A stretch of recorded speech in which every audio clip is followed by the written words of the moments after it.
जय हिंद।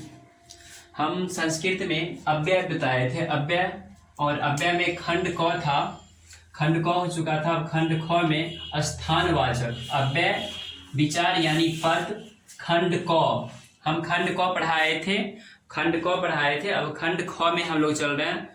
और खंड ख में स्थानवाचक देखते हैं क्या है। स्थानवाचक वैसा शब्द जो किसी भी क्रियाओं के होने का स्थान का बोध कराता हो, वे शब्द स्थानवाचक क्रिया विशेषण कहलाता है।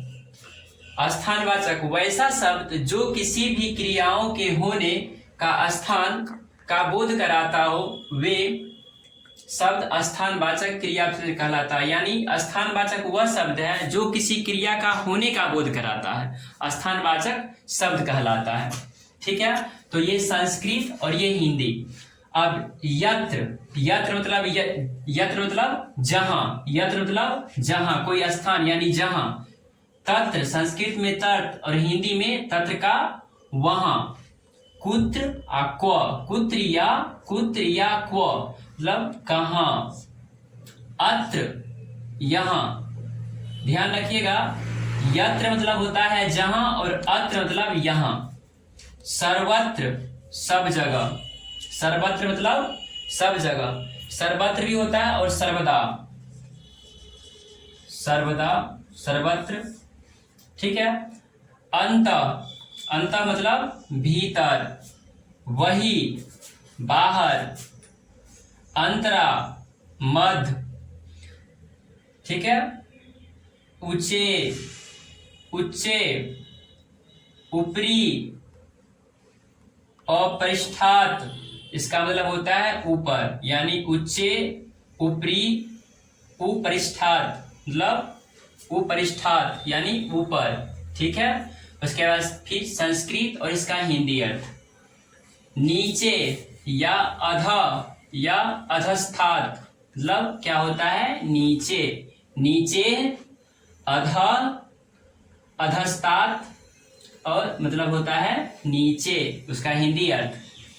सम्या, निकषा, पश्र्वे, इसका मतलब होता है नजदीक या समीप। पसर्वे यानी सम्या, निकषा, पसर्वे मतलब होता है नजदीक या समीप। आरात, संस्कृत आरात और हिंदी अर्थ इसका पास या दूर। आरात मतलब पास या दूर। अन्यत्र मतलब दूसरी जगह। तत् मतलब वहां से। इतस्तत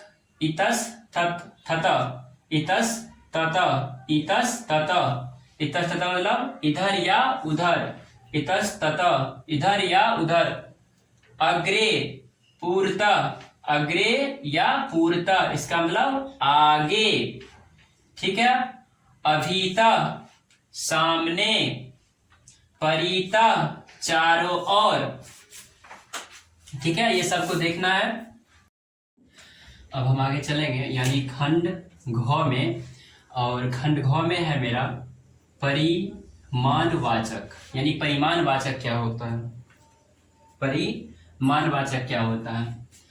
वैसा क्रिया विशेषण जो शब्द के किसी क्रिया के परिणाम, संख्या या मात्रा का बोध कराते हैं, वे परिमाणवाचक क्रिया विशेषण कहलाते हैं। परिमाणवाचक क्रिया विशेषण क्या है, यानी परिमाणवाचक क्रिया विशेषण वैसा क्रिया विशेषण जो शब्द के किसी क्रिया के परिमाण, संख्या या मात्रा का बोध कराते हैं, वे परिमाणवाचक क्रिया विशेषण कहलाते हैं। यानी परिमाण यानी परिमाण क्या, यानी किसी संख्या का परिणाम बताता हो, मात्रा का परिणाम बताता हो, वो परिमाणवाचक संख्या कहलाता है, यानी परिमाणवाचक विशेषण कहलाता है। ठीक है।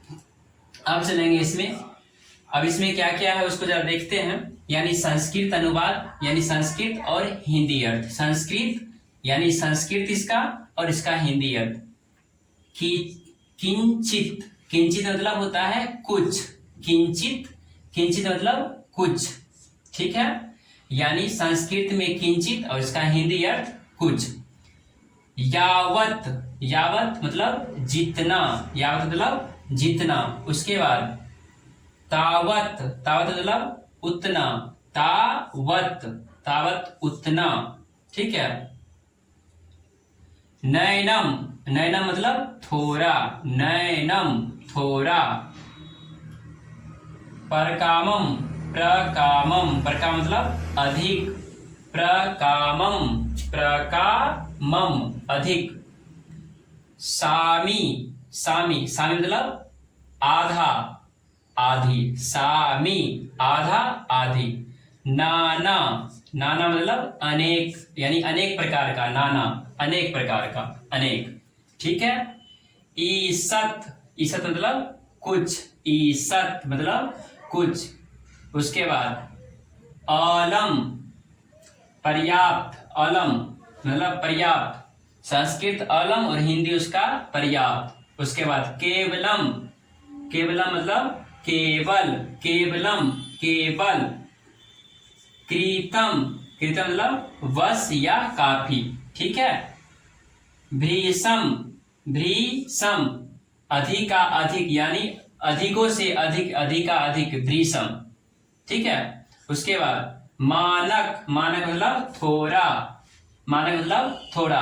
तो इस सबको हमको देख जाना है। यानी परिमाणवाचक, और परिमाणवाचक में क्या क्या संस्कृत है और उसका क्या हिंदी है, ये सारे देख जाना है। परिमाणवाचक है क्या? परिमाणवाचक वैसा क्रिया विशेषण जो शब्द के किसी क्रिया के परिमाण, संख्या यानी संख्या बताता हो, मात्रा बताता हो, यानी संख्या या मात्रा का बोध कराते हैं, वे परिमाणवाचक क्रिया विशेषण कहलाते हैं, ठीक है। तो इसे देख जाएंगे। अब आगे खंड, अगला खंड है और इस खंड में हम लोग चलेंगे। और ये खंड है अंग, अंग कौन खंड है? अंग का, ठीक है। इसमें है प्रश्नवाचक। क्या है? प्रश्नवाचक। प्रश्नवाचक जिस वाक्य में प्रश्न पूछने का भाव प्रकट हो उसे प्रश्नवाचक विशेषण कहते हैं। क्या है?